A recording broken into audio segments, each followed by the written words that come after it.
Over 600 firefighters, well, fires at least, continue to rage in Canada, with half of them being out of control. Some 200 South African firefighters are due to come back home this weekend after being deployed to Canada last month to help tackle those blazes.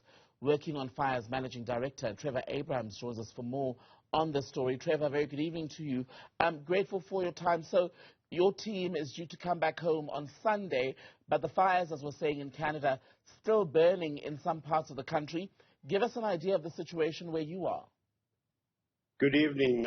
Yes, that's in fact very much the case. There's some 623 fires still burning in Canada across the country, 103 of which is in Alberta. And they've actually had some 786 fires in Alberta already. So it's still a very volatile situation. In some of the areas where we were initially deployed, we've in fact contributed to extinguishing the fires or bringing it under control. And our second team has just been deployed further north to the area where there's been less rain and where the fires are actually expanding quite dramatically still.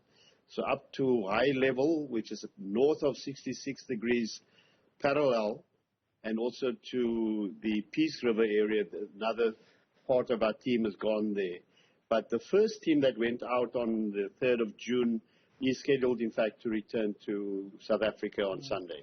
And how many firefighters do you have in Canada at the moment? There is the team returning, as you're saying, on Sunday, but others will remain, am I right, in Canada? Yes, yes, another 213 will remain behind in Canada, and they're scheduled to come around the 20th of July, back 20th of July. And there's also discussions about another 215 leaving with that plane to come back to Canada, then to go to Quebec. So it's very early in their fire season, actually midpoint, I would say. So their spring fire season is now sort of drawing to a close, and the part of their summer season is starting up now.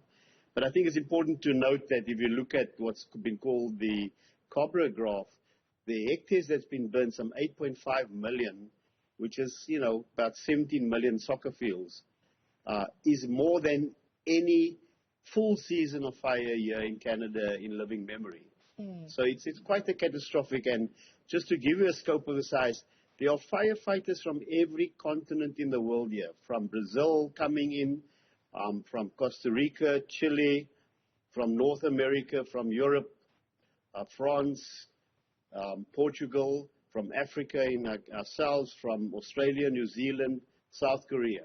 So you literally have the whole world gathering here to assist. Right, and I mean, even Canada has said that the country's never seen anything like this. These are the worst wildfires on record, started much sooner than had been expected. The impact was so terrible that people as far as New York were issued with smoke warnings, air quality alerts. As a South African, where we don't usually see, well, we've never actually seen anything on this scale, how would you describe the experience for our teams that have been on the ground in Canada?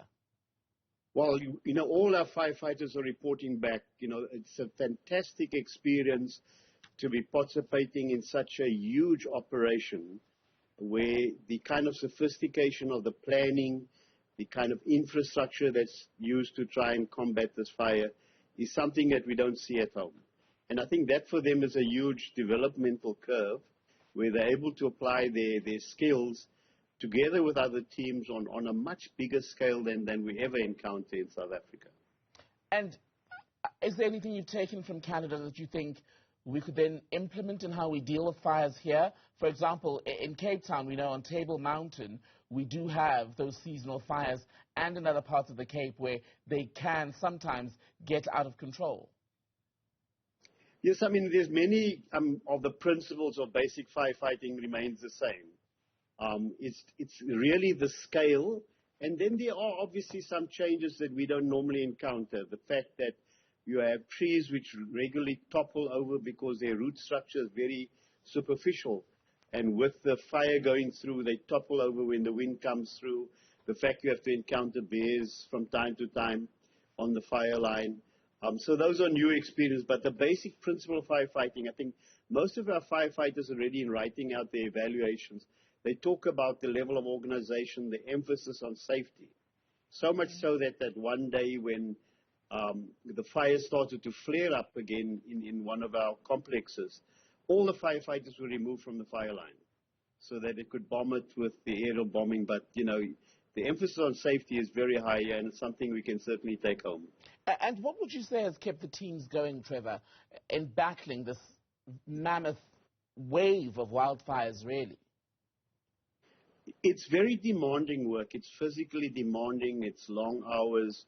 But, you know, our young people have a lot of energy. They're very enthusiastic. But I think ultimately it's the fact that these were formerly unemployed youth who are now being recognized on an international stage. And I think that does a lot to spur them on. And the local community has been exceedingly welcoming. And I'll give you an anecdote. You know, we were in the mall one day buying our SIM cards, and a local couple just went into a gift card and bought a $50 voucher. So you're getting that stories all along the line. They're getting gifts from the Canadians. Some of those who would travel to, when they rest days, to the mall in a uniform, they were just given free travel. So, you know, it's also been a warm welcome they've received here from their hosts, and the ability to work with so many teams from different parts of the world. Right.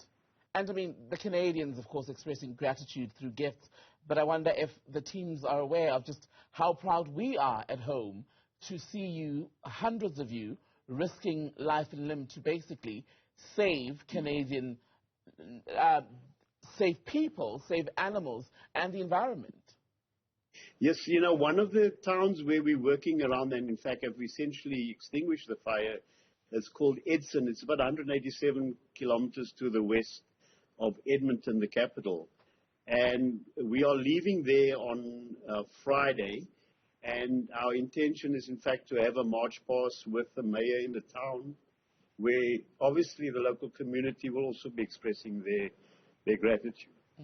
I was showing pictures now, in fact, of the Working on Fire team, and as only South Africans can do, even when facing the unknown, watching you guys singing, even those images that were so moving when you arrived at the airport still. And fair to say, you're likely to receive much of the same when your team comes back on Sunday. A hero's welcome, really. Yeah. No, you know, they're very buoyant. And, you know, when we had the rest day for the second team, they went back on Monday. And as we assembled in the morning, as we usually do, sing the anthem, they were singing along. And, of course, we had Nando's from Canada to donate the sort of food packs for them going back to the fire line. Is it the same as ours, Trevor, their Nando's, or are we better? I spoke to them and I said, you know, one of the things the guys are missing is a bit of pop. Or do you guys also make pop? Smuggle a sack of Iwisa for you. Yeah.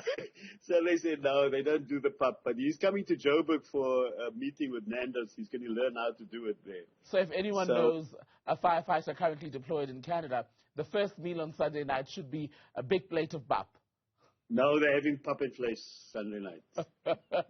And lastly, Trevor, what awaits the team when they land back in the country on Sunday? Well, you know, I think we receive them.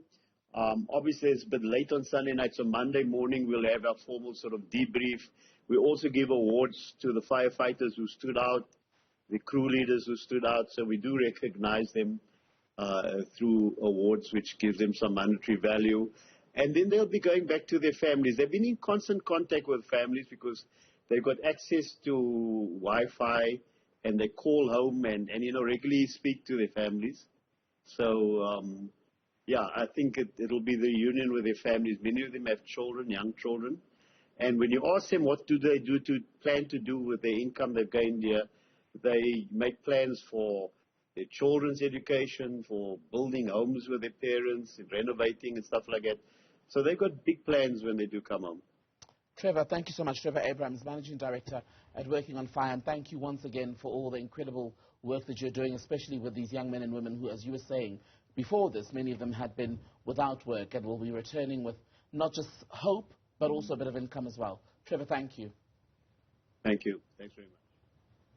Oh, what an inspiring story, and great to see South Africans doing so well and just flying the South African flag up high, you know? You know what? We are a nation of many problems, many complexities, but over and above that, we are a nation of great people. Absolutely. In fact, seeing these visuals reminds me of a time where we talked about South Africa being alive with possibilities. And